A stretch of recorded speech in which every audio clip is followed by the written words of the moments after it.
தேவனுடைய சமூகத்திலே இன்றைய நாளுக்காக நான் தேவனிடத்திலே எனக்கு ஒரு வார்த்தையை தரும்படி நான் தேவனிடத்திலே கேட்டேன். கேட்டபோது அவர் எனக்கு ஒரு வார்த்தையை தந்தார்.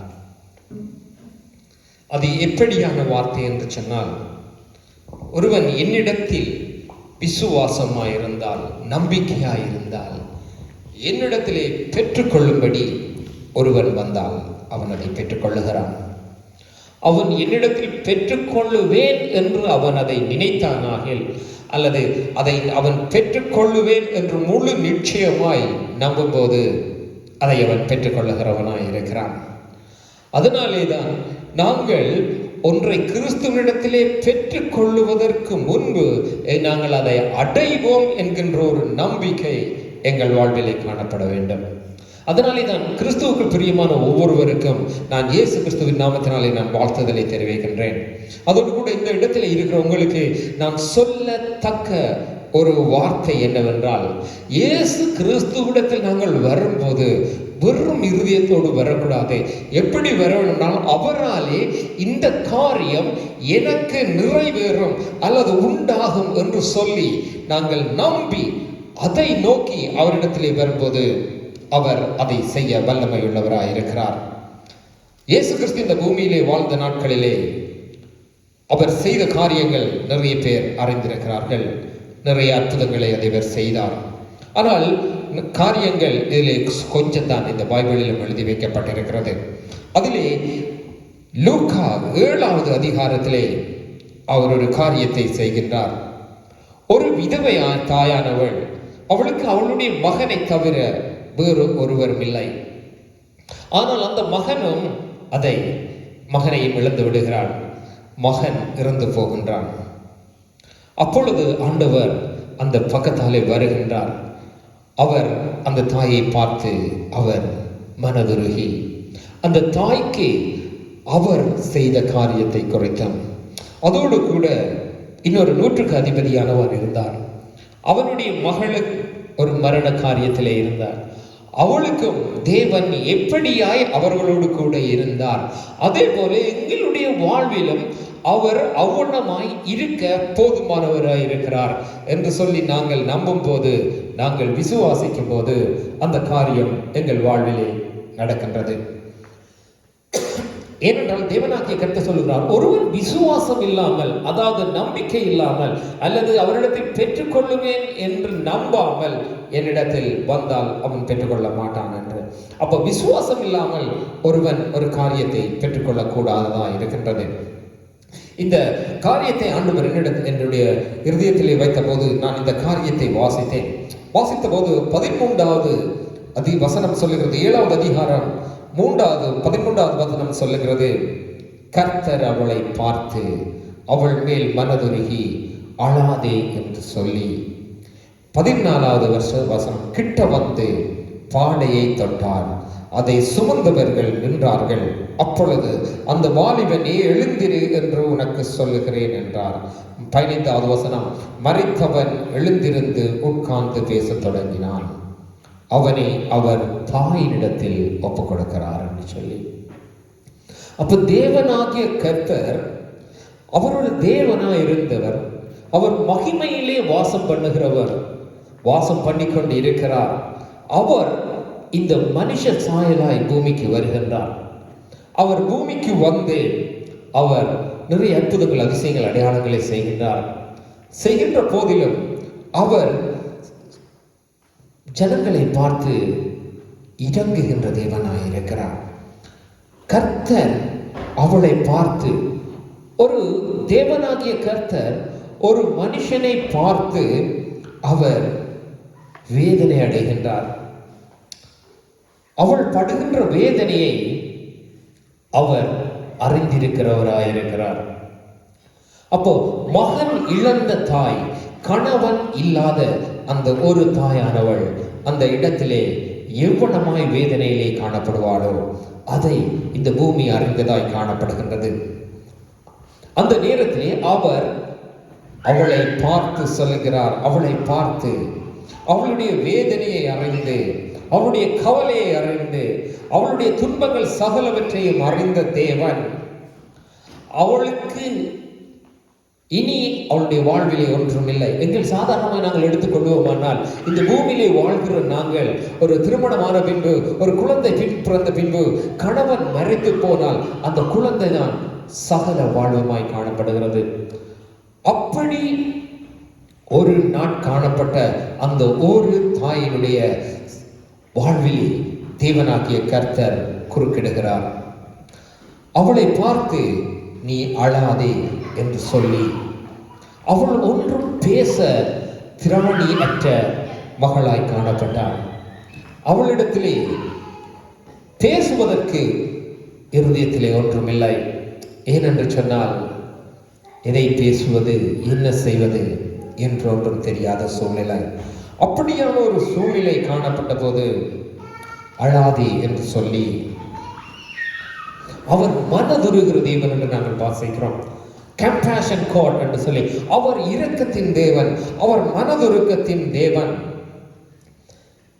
எல்லாவற்றுக்கும் அப்பாற்பட்டவர். அவர் அந்த தாயை பார்த்து சொல்லுகிறார் அழாதே என்று. அதே போல எங்களுடைய வாழ்விலும், எங்களுடைய காரியம், எங்களுடைய வாழ்விலே ஒன்று இது நிறைவேறாது, இனி அது நிறைவேற முடியாது என்று சொல்லி எங்களுக்கு முடிந்து விட்டது என்றொரு நிலை காணப்படுமானால், அதில் ஆரம்பத்தை அவர் உண்டு பண்ண தேவன் போதுமானவராக இருக்கிறார். அதனாலே தான் அவர் எனக்கு தந்தார். நான் இதற்கு ஒரு தலையங்கத்தை வைப்போம் என்று சொல்லி அவரிடத்திலே கேட்டபோது, தேவனின் இரக்கமும் புதிய ஆரம்பமும் என்று சொல்லி நான் இதற்கு தலையங்கத்தை வைத்தேன்.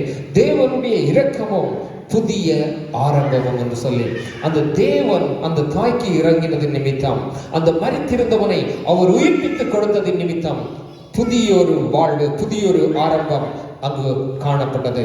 அவர்களை குறித்து பிறகும் சொல்லப்பட்டு வருகின்றது. அப்ப அந்த மனதுருகின தேவன், மனதுருகின கிறிஸ்து, அவர் அந்த தாய்க்கு சொல்லுகிறார். தாயோடு ஒன்றுமே கதைக்கல. அந்த தாய் இந்த வேதனை அறிந்தவர் ஒன்றுமே கதைக்கல. ஆனா அவர் வருகிறார். அவர் வரும்போது வந்து பாடையை தொடுகிறார். இந்த பூமியிலே நாங்கள் எவ்வளவு பேர் பார்த்திருக்கிறோம், எவ்வளவோ மரணம் நடந்திருக்கிறது, எத்தனை பேர் நாங்கள் போயிருக்கிறோம், எத்தனை பேர் வந்து பாடையை தொட்டிருப்பார்கள். ஆனால் பாடையை சுமந்தவர்கள் நான் நின்றதை நான் காணவில்லை. அவர்கள் எரிக்கிறதற்கு கொண்டு போய்கொண்டே இருப்பார்கள் அவர்களுடைய காரியங்களுக்காக. ஆனால் இந்த இடத்திலே இயேசு கிறிஸ்துவை அறிந்தவர்கள் பாடையை தொட்டவுடன் நிற்கிறார்கள். அவர்கள் அங்கு ஒரு விஷயத்தை எதிர்பார்க்கிறார்கள். அங்கு முடியாத காரியமாய் இருந்தும் அவர்கள் அதை ஒரு காரியத்தை எதிர்பார்க்கிற ஜனங்களாய் காணப்படுகிறார்கள். அந்த தாய்க்கு ஒரு உதவி செய்ய, அப்ப அதை அறிந்த இயேசு, வாலிபனை எழுந்திரு என்று சொன்னபோது 15வது வசனத்திலே அவன் எழுந்து வருகிறதை காண்கின்றோம். அவர் அந்த மகனை திரும்ப மீண்டும் தாயிடத்திலே அவர் ஒப்பு கொடுக்கிறார். பாருங்க, தேவனானவர் எவ்வளவு இரக்கத்தின் தேவனாய் இருக்கிறார். இந்த பூமியிலே என்னுடைய வாழ்நாளிலும் நான் கிறிஸ்துவை அறியாதவன், எனக்கு கிறிஸ்து யார் என்று தெரியாது. ஆனால் நான் என்னுடைய வாழ்வு விவரணமாய் காணப்பட்டது. அந்த மரித்த தாயை போலதான், அந்த மகன் இழந்த தாயை போலதான் நான் காணப்பட்டேன். யாரும் மற்ற நிலையிலே இருந்தேன். ஆனால் என் தேவனாகிய கர்த்தரை என்னை சந்தித்தார், என் வாழ்வு மாறினது என்று நான் சொல்லுவேன். என் தேவனாகிய கர்த்தர் என்னை உயிர்ப்பித்தார் என்று. அவ்வண்ணமாய் தேவன் ஒவ்வொருவரையும் அவரிடத்தில் வரும்போது அவர் உயிர்ப்பிக்கின்ற தேவனாய் இருக்கிறார். இங்கு என்னென்று சொல்லி சொன்னால், எங்களுடைய வாழ்வில் கூட சில வேளைகளில் நாங்கள் நினைப்போம், எல்லாம் முடிந்து விட்டது, இனி இவ்வளவுதான், இனி ஒன்றும் இல்லை என்று. ஆனால் அவர்களுக்கு நான் சொல்லுவேன், கிறிஸ்துவின் மேல் நம்பிக்கையாயிருந்தால் இவைகளை நான் மீள எனக்கு கிடைக்கும் என்று அவர் மேல் நம்பிக்கையாயிருக்கும் போது அவைகளை தேவன் செய்ய வல்லமை உள்ளவராய் இருக்கிறார். அதன் அர்த்தம் என்னென்று சொன்னால், ஒன்றும் இல்லாமல் இருந்த ஒரு ஆளுக்கு போய் அந்த இடத்திலே நிற்கும் போது உனக்கு தெரியாது, ஆனால் உன்னுடனே நான் இருக்கிறேன். உனக்கு யாரும் இல்லை, கணவன் இல்லை, யாருமே இல்லை. அந்த விதவை தாய், அவன் மகன் மட்டும்தான் குறிப்பிடப்பட்டுள்ளது, வேறு எதுவும் அங்கு குறிப்பிடப்படவில்லை. அப்படிப்பட்ட நாட்களிலே யாரும் தனக்கு இல்லை என்கின்ற நிலைமை, அப்படி காணப்பட்ட ஒரு நிலைமையிலே தான் அந்த தாயை என் தேவனாகிய சந்தித்தார். அதே போலதான் நானும் சொல்லுவேன், இந்த எத்தனையோ பேர் பார்ப்பார்கள் இந்த வீடியோவை, எனக்கு அது பிரச்சனை இல்லை. அதே போலதான் நானும் ஒரு காலத்திலே இந்த பூமியில இருந்தவன், எனக்கு யாரும் இல்லை என்று சொல்லி ஒரு அனாதை திரிந்தவன். ஆனால் தேவனாகிய கர்த்தர் இரக்கத்தில் ஐஸ்வர்யம் உள்ள தேவன், அவர் இறங்குகிற தேவனாய் இருக்கிறார். அவர் மனதுருகி ஒரு மனுஷனை சந்திக்கிற தேவனாய் இருக்கிறார். மரணம் அவருக்கு ஒரு காரியமே இல்லை, ஏனென்றால் அவர் ஜீவனாய் இருக்கிறவர். உதாரணத்துக்கு சொல்லுவோம் என்றால், ஒரு தேனுக்கு இனிப்பை பற்றி பிரச்சனையே இல்லை, ஏனென்றால் தேன் இனிக்கும். மிளகாய்க்கு உரைப்பு பற்றி பிரச்சனை இல்லை, ஏனென்றால் அதன் தன்மை மிளகாய் உரைக்கும். அப்ப அதே போலதான் கிறிஸ்து ஜீவனாய் இருக்கிறபடியினால் அவருக்கு மரணத்தை குறித்ததான பிரச்சனை இல்லை. மரணம் ஸ்டெஃபான் sit down please. மரணத்தை குறித்ததான பிரச்சனை அவருக்கு இல்லை. தேவனாகிய கர்த்தர் அவருடைய அன்பானது, அவருடைய இரக்கமானது, அவருடைய எங்கள் மேல் கொண்ட அன்பின் உச்சக்கட்டமானதுதான் அங்கே அவ்வண்ணமாய் காணப்படுகிறது. அவர் இருக்கிறவராய் இருக்கிறார். அதனாலே தான் நாங்கள் இன்றைக்கு உயிரோடு இருக்கிறோம். பல பேர் சொல்லலாம், நான் வாழ்ந்தது என்னுடைய பலத்திலே என்று சொல்லி. ஆனால் அவருடைய பலத்திலே வாழ்கிறவர்களுக்கு நாங்கள் சொல்ல முடியும், அவர்களுடைய மூக்கையும் காதையும் வாயையும் மூடிக்கொண்டு ஒரு 5 நிமிஷம் அவர்களால் இருக்க முடியாது. ஏனென்று சொன்னால், அந்த மூக்கும் காது வாயும் அடைக்கப்பட்டால், அந்த மூச்சு போகாவிட்டால் அவர்களாலே 5 நிமிஷத்துக்கு மேலே உயிர் வாழ முடியாது. அப்படி தங்கள் பலத்திலே வாழுகிறோம் என்று நம்பி சிலர் வாழ்ந்து கொண்டிருந்தார்கள். அவர்களுக்கு முன்னே தான் தேவனாகிய கர்த்தர் இந்த அற்புதத்தை செய்தார். ஏனென்று சொன்னால், அந்த விதவையை பார்த்து ஏளனம் பண்ணினவர்கள், அந்த விதவையை பார்த்து நீ அழாதே என்று, ஒரு மகன் இறந்திருக்கும் போது நீ அவனை அழாதே என்று சொல்லி அதட்டி அந்த ஸ்டாப் பண்ணி வைத்த சம்பவம் இந்த இடத்திலே காணப்படுகிறது. அப்ப தங்கள் அதிகாரங்களை கொண்டு, தங்களுடைய பலத்தை கொண்டு மற்றவர்களை ஏளனமாய் நினைக்கின்ற ஜனங்கள் இந்த பூமியிலே உண்டு. அப்படிப்பட்ட நேரத்திலே அந்த தாய்க்காக இயேசு கிறிஸ்துவானவர் அந்த இடத்திலே வந்து, நான் உன்னோடு கூட இருக்கிறேனே என்று சொல்லி இன்னும் என்கின்றது போலதான். அவர் அந்த வழியாக வர வேண்டிய அவசியம் இல்லை. அவர் அதை அறிந்த தேவன் அந்த வழியாக வந்து அவங்களுக்கு உதவி செய்து அந்த மகனை மீண்டுமாய் உயிர் பெற செய்து கொடுத்து, உன்னோடு கூட நான் இருக்கிறேன் என்பதை காண்பித்த வண்ணமாய் இஸ்ரவேல் ஜனங்களுக்கு நான் உயிரோடு இருக்கிற தேவன் என்பதை காண்பித்து அந்த இடத்திலே சென்றார். அதே போலதான் உங்களுடைய வாழ்வில் இன்றும் அவர் உயிரோடு இருக்கிற தேவனாய் எங்கள் மத்தியிலே வாழ்ந்து கொண்டிருக்கிறார். அதை காண விரும்புகிற நாங்கள், காண வேண்டும் என்று நாங்கள் தேடினால் நாங்கள் அதை பெற்றுக்கொள்ளலாம். அதுக்குத்தான் நான் முதலாவதே சொன்னேன், ஒரு 100க்கு அதிபதி அந்த நேரத்திலே ராஜாவினுடைய அரண்மனையில் வேலை செய்கிற 100 பேருக்கு தலைவனாயிருந்த ஒருவன் காணப்பட்டான். அவனுடைய மகள் வியாதிப்பட்டு இறக்கப் போகின்றான் என்று கேள்விப்பட்டு விட்டான். அதை அவன் இயேசு கிறிஸ்து வருகிறார் என்று கண்டு அவரிடத்தில் போனால் தன் மகளுக்கு உயிர் பிழைப்பாள் என்று சொல்லி அறிந்தவனாய், கேள்விப்பட்டவனாய் அவன் என்ன செய்கிறான் என்று சொன்னான், அந்த இயேசு கிறிஸ்துவை தேடி வருகிறான். இயேசு கிறிஸ்துவை தேடி வருகின்ற போது அவன் தேடி வருகின்ற போதுதான் இந்த இடையிலே இந்த சம்பவம் நடக்கின்றது. இது லூக்கா 7ஆம் அதிகாரத்திலே நாங்கள் முதலிருந்து வாசித்துக் கொண்டு வருவோமானால், அவன் வந்தபோது ஆண்டவர் அவனுக்கு அவனும் கூட போகின்றார். அப்ப கூட வருகின்ற வேளையிலே தான், அந்த ரோட்டு வழியிலே தான் இந்த காரியம் நடக்கின்றது. அப்ப அதை அவன் பார்க்கின்றான். பார்த்தபோது அவனுக்கு இன்னும் நம்பிக்கை வைத்து விட்டது. எஸ், ஒரு மரித்த ஒரு ஆளையே இவர் உயிர்ப்பித்து விட்டார். என்னுடைய மகள் நோயாய்த்தான் இருக்கிறாள், அப்ப கட்டாயம் சுகப்படுத்தி விடுவார் என்கின்ற ஒரு நம்பிக்கையோடு அவன் வருகிறான். அப்படி வரும்போது ஆண்டவர் என்ன செய்கின்றார் என்று சொன்னால், அங்கு ஒவ்வொன்றையும் செய்து கொண்டு வரும்போது அவனுக்கு செய்தி வருகிறது, உன்னுடைய மகள் மரித்து விட்டாள் என்று சொல்லி. அவன் மகள் மரித்து விட்டாள் என்று சொன்னபோது ஆண்டவர் சொல்லுகிறார் அவனுக்கு, நீ விசுவாசம் உள்ளவனாய் இரு என்று சொல்லி. அவன் விசுவாசம் உள்ளவனாய் இருந்தபோது அவன் கடைசியிலே அவனுடைய மகள் அங்கு சுகமாகி எழுந்திருக்கிறதை நாங்கள் காண முடிகின்றது. அப்ப அவர் வரும்போது ஒவ்வொரு இடத்திலும் சொல்லிக்கொண்டு வருகிறது, நம்ப முடியாத தன்மை காணப்பட்டாலும் நீ விசுவாசம் உள்ளவனாய் இரு என்று சொல்லி. அப்ப அந்த விசுவாசம் என்ன செய்கின்றது என்று சொன்னால், நாங்கள் கிறிஸ்துவின் மேல் நம்புகிறது என்ன செய்கிறது என்று சொன்னால், அது ஒரு காரியத்தை நடப்பிக்கும்படி அங்கு செய்ய பண்ணுகிறது. எப்படி சொல்றேன்னா, நம்பினதின் நிமித்தம் அது நிறைவேறும்.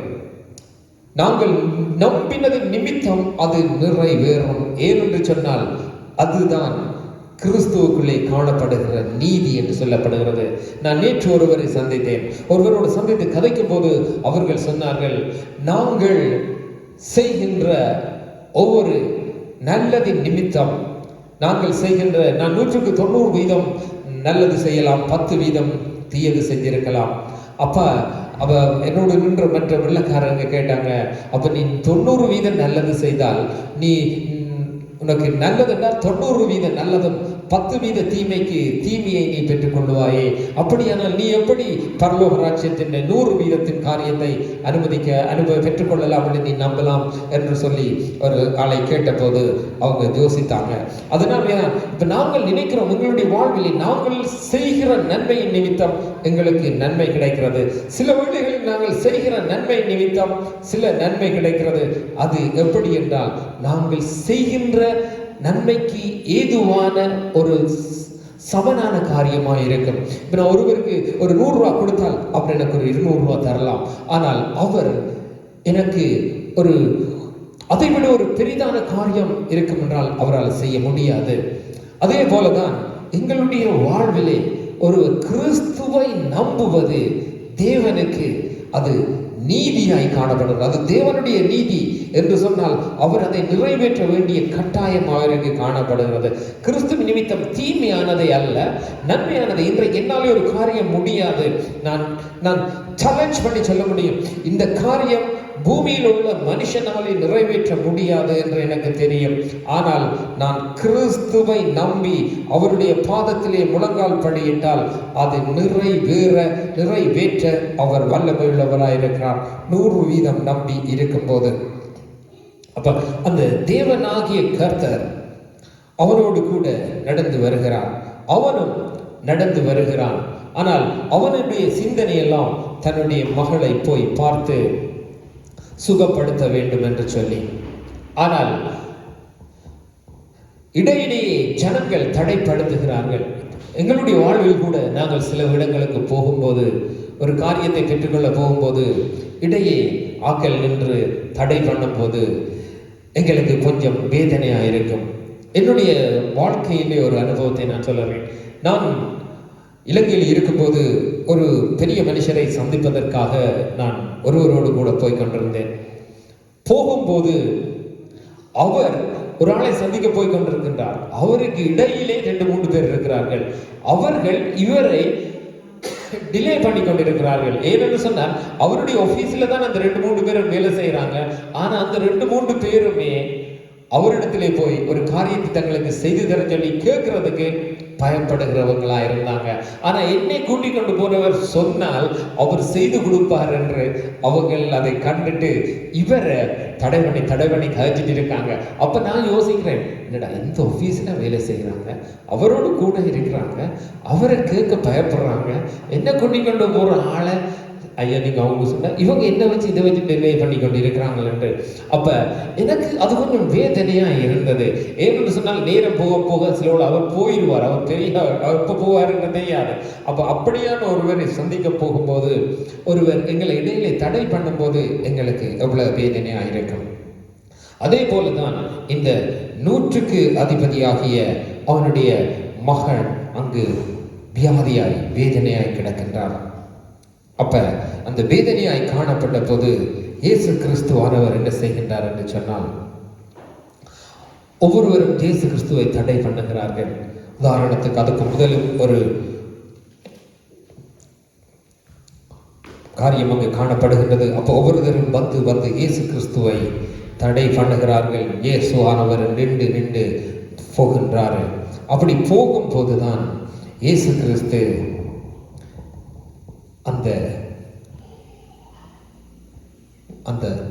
ஏழை தாய், விதவை தாயினுடைய மகளை சுகப்படுத்துகின்றார். எங்களுடைய வாழ்விலும் சில காரியங்கள் நிறைவேறும்படி நாங்கள் காத்திருந்தாலும் சில நேரங்கள் தடங்கல்கள், தாமதங்கள் ஏற்படுவதுண்டு. ஆனால் நாங்கள் நம்பும் போது அது நிறைவேறத்தக்கதாய் காணப்படுகின்றது. ஏனென்று சொன்னால் அவர் நாங்கள் விசுவாசம் உள்ளவனாய் இருக்கும்படி அவர் விரும்புகிறார்.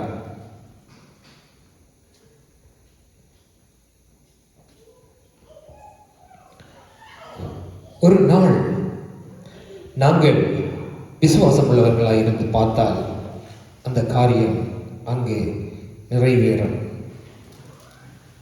ஏனென்று சொன்னால், நாங்கள் லூக்கா 8வது அதிகாரத்திலே 48வது வசனத்தை பார்ப்போமானால், ஆண்டவர் சொல்லுகிறார், திடன்கொள், உன் விசுவாசம் உன்னை ரட்சித்தது, சமாதானத்தோடு போ. 50வது வசனம் சொல்லுகிறது, இயேசு பார்த்து அவர்களை பயப்படாதே, விசுவாசம் உள்ளவனாயிரு, அப்பொழுது நீ ரட்சிக்கப்படுவாய் என்று சொல்லி அந்த அவர்கள் பார்க்க போது 52வது வசனத்திலே அவர்கள் சொல்லுகிறார்கள், எல்லாரும் அழுது அவளை குறித்து துக்கம் கொண்டாடுகிறதை கண்டு இயேசு கிறிஸ்து சொல்லுகிறார், அழாதே, அவள் மரித்து போகவில்லை, நித்திரையாயிருக்கிறாள் என்று சொல்லி. எங்களுடைய வாழ்வில், நான் என்னுடைய வாழ்வில் பர்சனாய் சொல்லுவேனானால், நான் இயேசு கிறிஸ்துவை ஏற்றுக்கொண்ட நாளில் இருந்து எனக்கு ஒரு நம்பிக்கை, அவர் ஒரு காரியத்தை தருவார், அதை பெற்றுக்கொள்ளுவேன் என்று சொல்லி நான் நினைத்து அதை நான் பெற்றுக்கொண்டிருக்கிறேன். நான் அதிகமாய் பெற்றுக்கொள்ள வேண்டும் என்று நினைக்கவில்லை. எது மனுஷனால் கூடாதோ, எது என்னால் கூடாது என்று நான் நினைத்தேனோ அதை என் தேவனாகிய கர்த்தர் செய்து முடித்தார். அதே போலதான் இவரும்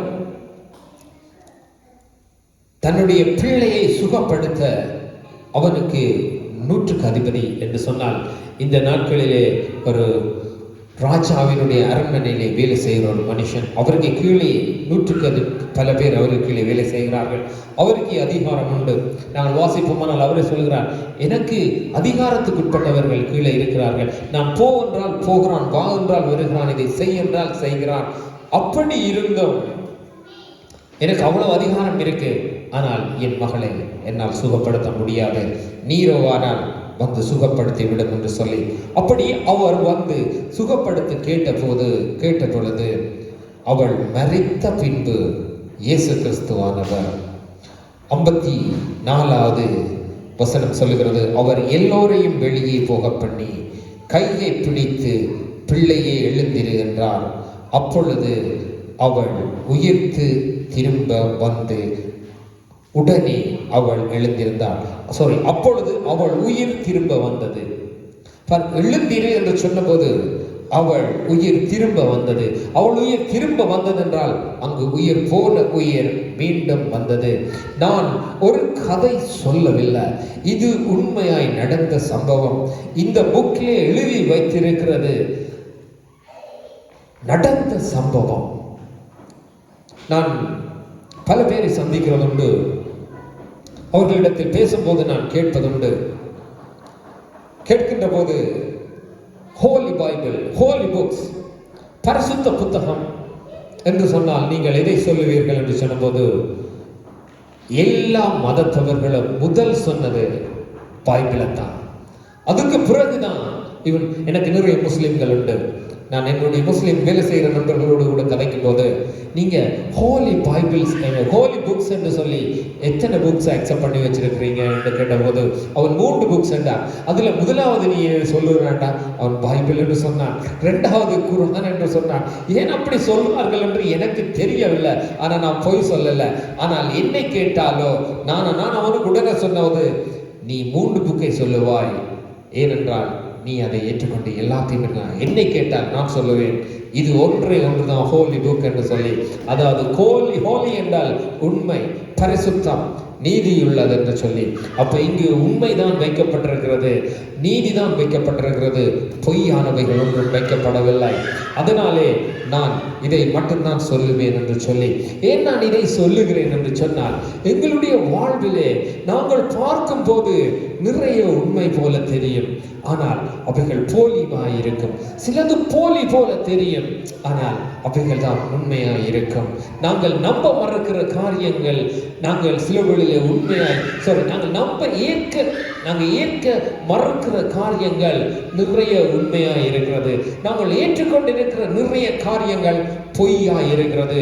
அதை நிரூபிக்க என்னால் கூடும். ஏனென்று சொன்னால், நான் ஒரு காலத்திலே உண்மை என்று நினைத்தவைகள் எல்லாம் பொய்யானவைகளாய் காணப்படுகிறது. பொய் என்று நான் வெறுத்தது இன்றைக்கு என்னிடத்து முன்பாக உண்மையாய் காணப்படுகிறது. அதனாலே தான் நான் இதை சொல்ல வருகிறேன். ஏனென்று சொன்னால், பொய்யை மனுஷனுக்கு உண்மை என்று காட்டுவது அது ஒரு போலியான காரியமாய் இருக்கிறது. நான் உண்மையை உண்மை என்று காட்டுவதுதான் அது உண்மையான காரியமாய் காணப்படுகிறது. ஏன் நான் இவைகளை சொல்லுகிறேன் என்று சொன்னால், ஒரு காலத்தில் நானும் ஏமாந்தவன், நானும் ஏமாற்றப்பட்டவன். அதனாலே அந்த வேதனையை நான் கண்டபடியினால், அதை அறிந்தபடியினால் நான் அதை குறித்து சிந்திக்கின்றவனாய் காணப்படுகிறேன். நான் ஏமாற்றப்பட்டது போல மற்றவர்கள் ஏமாறுவதை நான் விரும்பாதவனாய் இருக்கின்றேன். அதனாலே தான் இந்த காரியங்களை, இதை நான் சொல்லும் போது இந்த காரியத்தை சொல்லுகிறேன். என்னுடைய வாழ்விலே நான் என் வாழ்வில் நிறைவேறாது என்று நான் நினைத்து விட்டேன். ஆனாலும் எனக்கு கர்த்தரோ இவைகளை செய்வார் என்று நான் நம்பியிருந்தேன். நிறைவேறாது என்று நான் நினைத்தது ஏன் என்று சொன்னால், நான் ஒரு மனுஷனாக இருந்தேன். நான் கிறிஸ்துவை அறியாதவனாக இருந்தேன். அறிந்த ஆரம்பத்திலும் இந்த வார்த்தைகளை அறியாதவனாக இருந்தேன்.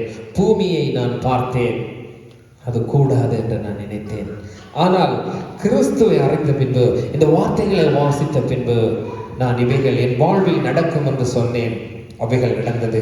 அதற்கு சாட்சியாய் இன்றைக்கும் லண்டன் தேசத்திலே, இலங்கை தேசத்திலே இங்கே உயிரோடு ஜனங்கள் இருக்கிறார்கள். ஏன் நான் இவைகளை சொல்லுகிறேன் என்றால், இதை பார்க்கிறவர்கள், இதை கேட்கிறவர்களும் அவைகளை பெற்றுக்கொள்ளும்படிக்கு கடவுள் என்கின்றவர் தன்னை வெளிப்படுத்துகிறவராயிருக்கிறார்.